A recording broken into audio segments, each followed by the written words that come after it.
What's up, y'all, and welcome back to Found Bytes, a game review series. My name is Brian, and I'll be your host. If you don't know about us, we're all about testing out and finding small, high-quality video games. This is a podcast that aims to respect your time and money as a gamer and a consumer by sifting through storefronts and sales to find the gems that may be worth your precious resources. If you're interested in reaching out or helping out, feel free to email us at foundbytesgrs@gmail.com, tweet at foundbytesgrs, and also rate and subscribe to us on whatever podcast feed you're using. Also, don't be afraid to leave some comments. If you're a developer who would like to participate in our Spotlight interview series of special episodes, please reach out through any of our channels. We would love to hear from you. But enough about the show. Let's get into our next game.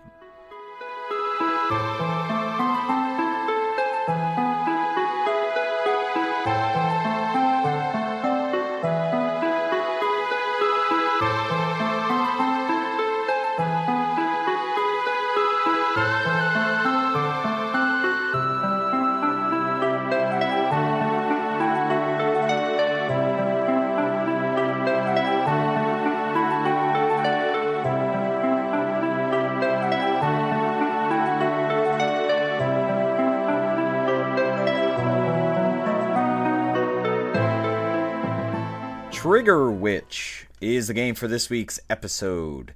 Trigger Witch is a top-down, twin-stick action-adventure game. Some comparable games, so there's a lot of DNA from Zelda Link to the Past in this game.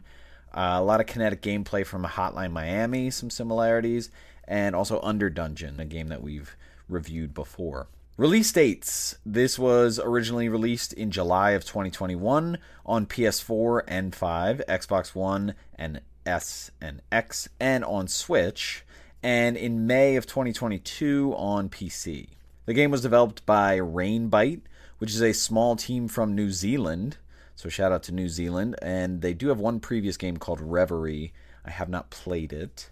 And the game was published by East Asia Soft, which is a big indie publisher, and some games that we may have talked about before, like Chasm and Scotfold, Shrouded Insanity. The game was released with a physical edition on PS5 and Switch, and I believe it came out at launch, and that was through Play Asia, so I'm not sure the exact relationship between East Asia Soft and Play Asia.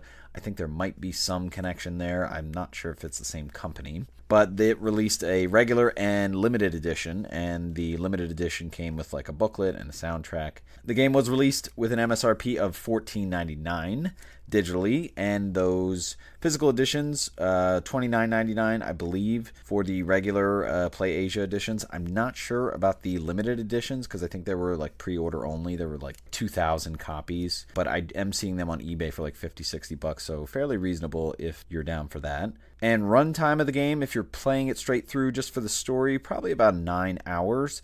And there's a lot of extra goodies to do. Maybe could bump you between 10 and 12, possibly. And it does have a platinum trophy for our PlayStation listeners. There's a lot of trophies. I think there's like close to 60 trophies, but you will accrue them pretty quickly. Me, I got this for $10.49, and I bought it on PSN. I did buy the PS5 version, and we'll talk about how I know that.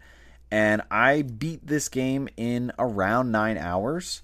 And there is a little kind of end game, like you can mess around, walk around after you beat the game. And so I might go back and kind of get some of these extra trophies. I'm not sure if I'll go for the platinum. I may have missed something. And the game was recommended to me by Colin Moriarty from Sacred Symbols. And we've talked about Colin before and a lot of his game recommendations. This one is interesting, though, because I think he knows the developer, and he actually got the game for free. And he did disclose that when he talked about it. But it was a name that stuck with me. And so when I saw it on sale on PSN, I decided to jump in.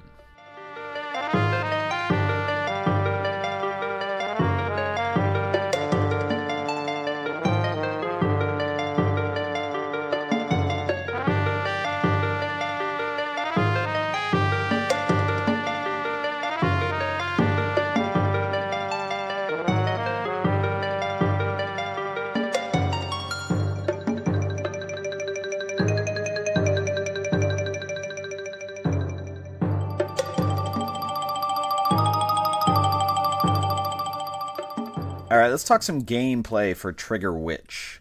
So this is a combination of three vague genres. So open world adventure, dungeon crawler, and also like bullet hell. So a lot of kind of marrying of those three subgenres or sub-subgenres. But let's start with talking about the basic move set. So your character, you can walk around with her.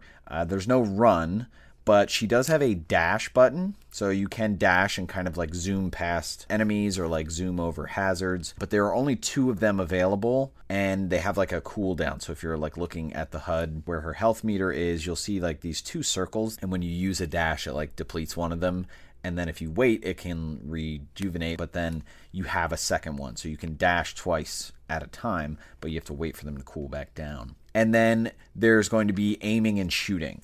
And this is where the twin stick aspect of the game comes, because as you're walking around and moving the left joystick, you're using the right joystick to aim where you're going to be shooting. The name of the game is Trigger Witch, so there are going to be guns, and that's kind of the claim to fame, especially in the artwork for this game. And so the way that guns work is on the top right of the HUD, you'll see whatever gun you have equipped, and you'll see its clip size, and you're going to shoot it until you run out, and then there's a reload button. So you're going to start with a pistol, and then as you progress through the game, as you explore and whatnot, you will find additional guns. And these additional guns will be on a gun wheel. And if you hold one of the buttons, you'll pull up the gun wheel and you can switch to that gun. And then you can also assign guns to the D-pad for like a quick option. What's interesting is you're going to get guns that are not the pistol. And when you get more than one, you're going to be able to swap between them by hitting the other button. So if I'm playing on PlayStation, like R1 is reload, R2 is shoot, L2 is dash, and then L1 is like switch to one of your other weapons. You'll get like a quick swap between 2 non-pistol weapons, and you'll see them up on the HUD in the top right corner, which 2 of those you have like in your slot. And so if you're hitting L1, you're swapping between the non-pistol weapons. And the way that you get back to the pistol, because the pistol is like your baseline, like your main gun, is by hitting the reload button. So whenever you run out of the clip for like a different gun, like the machine gun or like the Uzis or something like that, you hit reload, and those specific guns are going to have a different amount of cooldown for them to reload, but it'll bring you right to your pistol. So this makes it really kinetic. Even if you're waiting for a gun to reload, you always have the pistols up.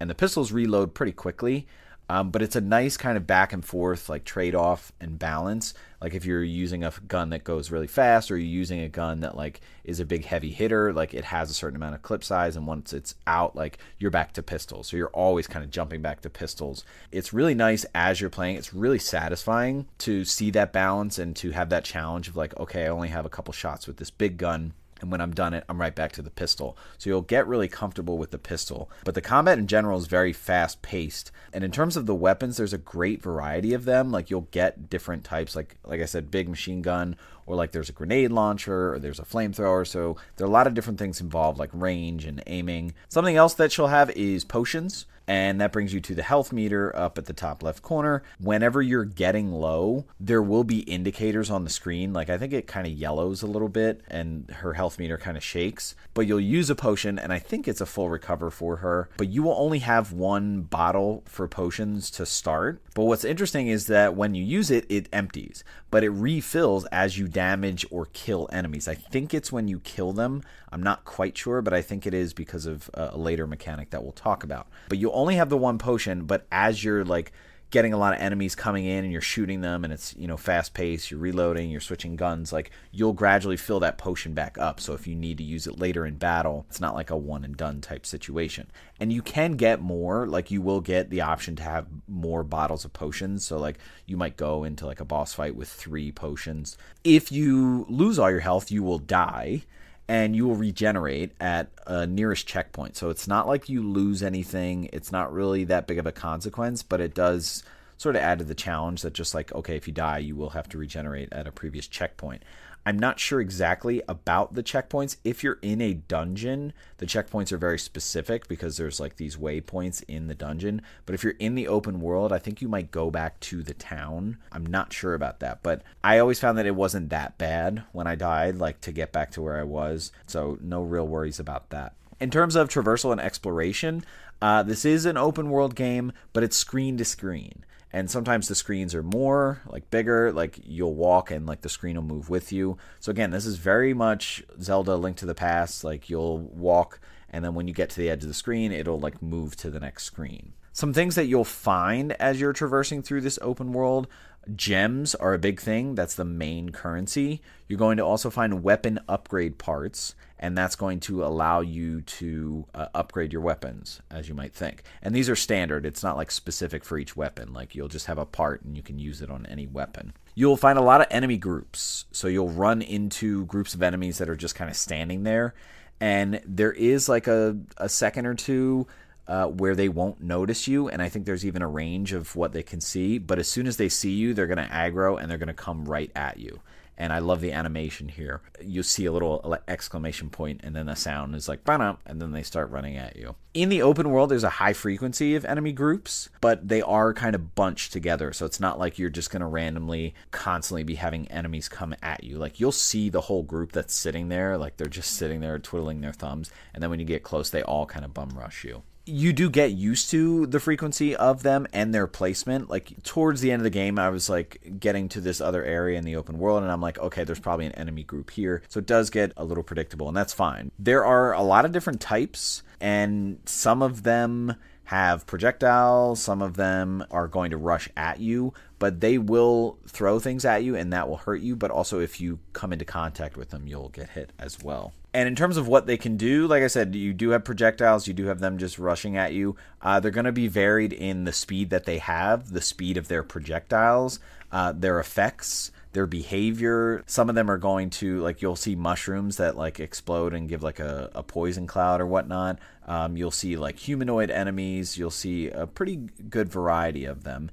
And whenever you get to a group, the group it's rarely just all one type of enemy. Like you'll see like 3 of one and then 2 of these bigger guys and then like, okay, 3 of these projectile people. So it's a pretty good diversity when you see an enemy group. And these are always a good challenge. It's always satisfying to come into contact with an enemy group and have to use your weapons and reload. There's just something about like getting in there, shooting, like getting used to your guns, getting more acquainted with them, and then swapping between weapons and getting better at that. And as you're progressing through the open world, if you leave the screen and come back like after a little while, that enemy group will regen.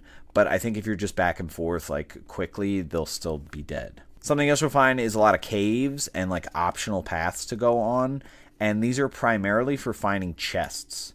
And chests are either going to contain gems or parts for weapon upgrades. So there's really not that much in terms of different things to find. These are going to be the main things that kind of get you going, gems and parts. You also have shops. And as far as I can see, there's really only 2 types. Types where you can upgrade weapons, and then types where you can do like potion upgrades, or also at the same one, I think it's like you're buying maps for secrets. And there's really only 2 locations for these. There's one in the main village that you start in, and then there's a later village that you find. In terms of weapons, when you go to this shop where you can upgrade weapons, you'll see that each weapon that you own has 4 different things that you can unlock. And so the weapon parts that you'll find will unlock the ability to upgrade one of these 4 categories. And so every weapon has the same 4 categories, which makes it very simple. And those categories are damage, fire rate, reload speed, and clip size. And so you can upgrade these 4 aspects for every one of your weapons, as long as you get a part that unlocks it for that weapon. And once you unlock it, you have to kind of spend gems to check all of the boxes. So you can max upgrade weapons.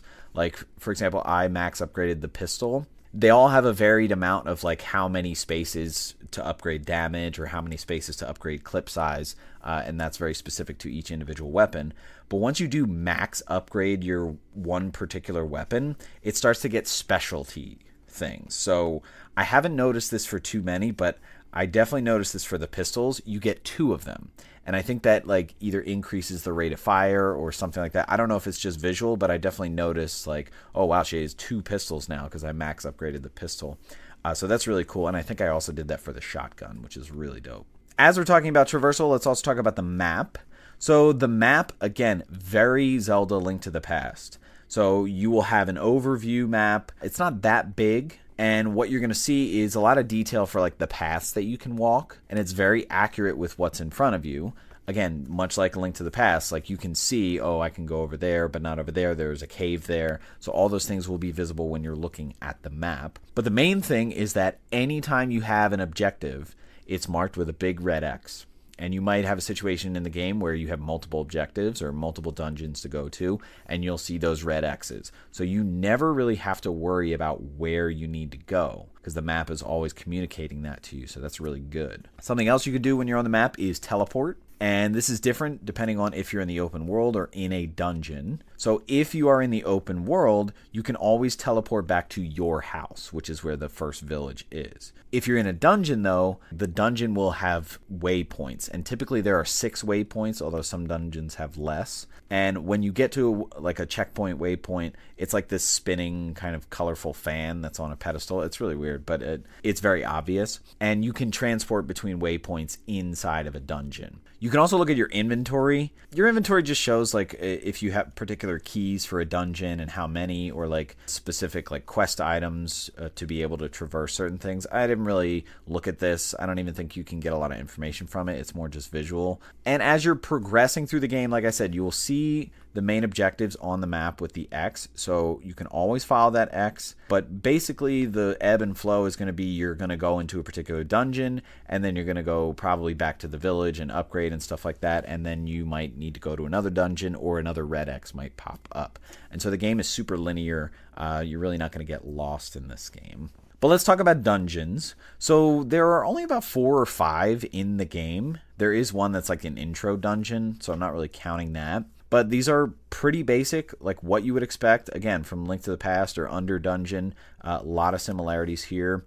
It's a lot of room progression and finding particular keys to get through to another spot in the dungeon. There will be some light puzzling, nothing that really is going to have you banging your head against a wall. But as you get to later dungeons, the puzzles get a little more intricate. And I like this, but it's, again, not anything overwhelming. Like I said, there are those checkpoints and warp points. You also run into a lot of hazards when you're in dungeons, like a lot of spikes on the floor, and that's where like your dash will come in handy. Some of these, again, as you get further into the game, will vary, but then they'll also kind of call back to some of the simple ones. You'll get a lot of rooms where you have to kill all the enemies to progress. These are rooms where like you're not going to go and then come back and then it'll regenerate. You'll just have to kill all the enemies to progress to the next thing. And these rooms are going to have different things, like they'll have turrets that are on as long as there are enemies in the room. But once you kill all the enemies, they'll go away. You'll also have phase spawning. So like you'll walk in and the door will shut, and then you'll see like 5 circles pop up, and then enemies are kind of spawning in the room, and then you'll kill them all, and then you'll see like 5 more circles spawn, more enemies. So you will get rooms like that, as well as when you get to a boss arena. And bosses, I feel like, are a pretty good challenge. You have the main boss, and then you have like enemies rushing. And I think every boss room has the main boss and then enemies kind of spawning in. And I think it's because of that potion regeneration mechanic. So I think it's because you have to kill enemies to regen your potions. So each boss is going to have enemies kind of swarming in at you, but that's a good thing. And it adds a nice dynamic to sort of the gameplay and the reload aspect and all of the guns and damaging enemies. Like you're always looking at different corners where people are coming from to shoot. And that really gets it into that twin stick shooter vibe. Like you're never just like focusing on one area and just consistently shooting. Like you always have things coming from every angle. And in terms of other things in the game, there are some extras that you will come across. Like there is a casino that has some special things that you can find. There is like an arena where you can do an enemy rush. Like you can just keep battling and see how far you get. And there are rewards for those things when you get there. And something else that I found after I beat the game, there is a new game plus, but you don't have to start it right away because there's like an end game environment. Like you can go back after the main story has resolved. Like you can be in that world after it happens. And I like games that do that. And it's really cool that it also gives you the option to go into New Game Plus. So a lot of accessibility in terms of just trying to give fan service to the gamer there.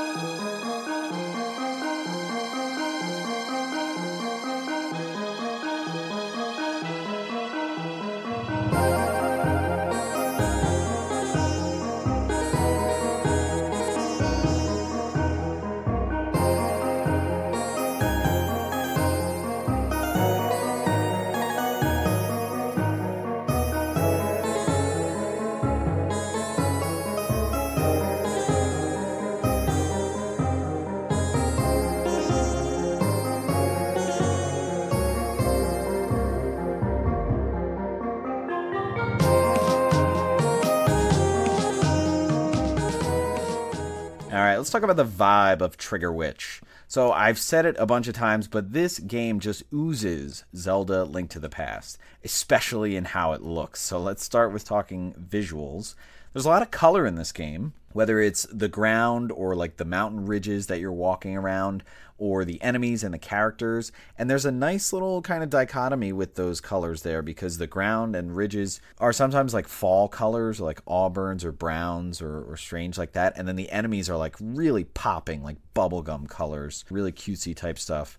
And so I like the contrast there. The landscape is super mountainous. I really think in a lot of ways it is literally the exact Link to the Past features. Like, you'll walk up to like what looks like a mountain or like a ridge or something like that, and you have to go around it to go up. There's caves, there's hills and ridges. Like, everything looks exactly like if you were in Link to the Past. And I think that's definitely an ode to that game, and especially if you're someone who liked traversing that open world, you're really going to like traversing this one. And the game is pixelated, but it's nice. Like I said, the colors really pop, especially with the characters. And the characters will have those colorful sprites, but then when there's dialogue, like their busts will pop up and look really nice. And have some good emoting and facial expressions in dialogue, so a lot of animation there. In terms of audio, as soon as you start up this game, I got Final Fantasy VI vibes right on the main menu. A lot of odes to great SNES games. I really love this soundtrack. I think it brings back a lot of nostalgia, especially if you're someone who loves those like JRPGs, those Super Nintendo ones. And in terms of sound effects, really like what's going on in the game with sound effects, like the enemy alerts, like when you alert a group of enemies. I really like how battle starts and the music for battle picks up. The noises of the guns and the reloading is so effective. It really makes you feel like you have a whole arsenal and she's just shooting and ripping bullets. It's really, really good. In terms of themes and narratives, this game really leans heavy into the gun aspect. I mean, there's almost like this religion where they're praising ballisticism as if it's like this revelation and like they worship it. But even as you kill enemies, like their blood splatters when you shoot them. It's really graphic, especially because the enemies are like such random shapes. Like, some of them are like rolling giant balls, or some of them are like black mages in hoods, or like some of them are like little Goombas.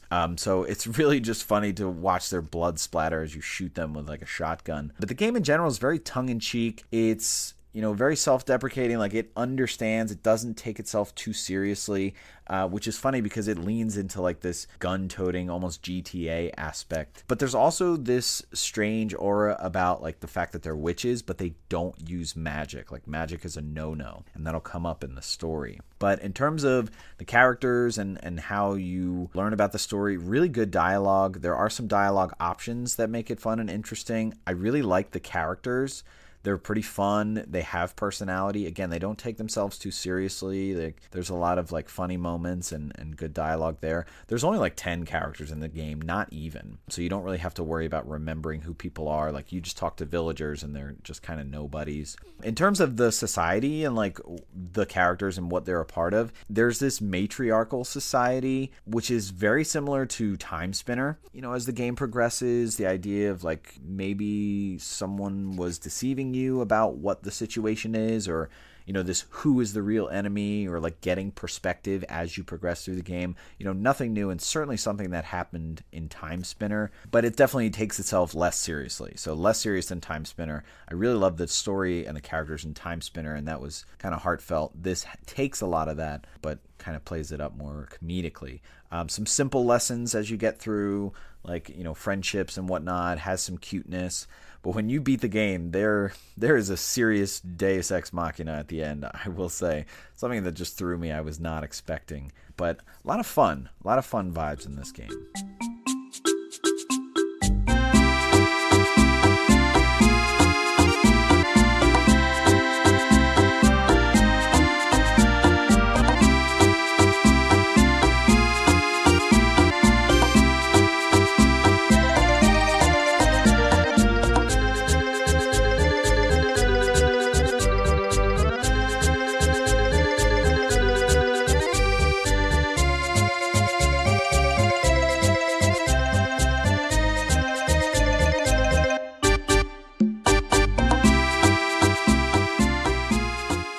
Let's wrap up the conversation about Trigger Witch. I really think this is a great game. It's a game that you can pick up and go, just traverse through the open world, really satisfying with those guns. I always kept wanting to play. Like, I would get home and I'm like, I gotta play more Trigger Witch. I really want to just progress through that world. Maybe it's the Link to the Past nostalgia, but the gameplay is so fun and kinetic.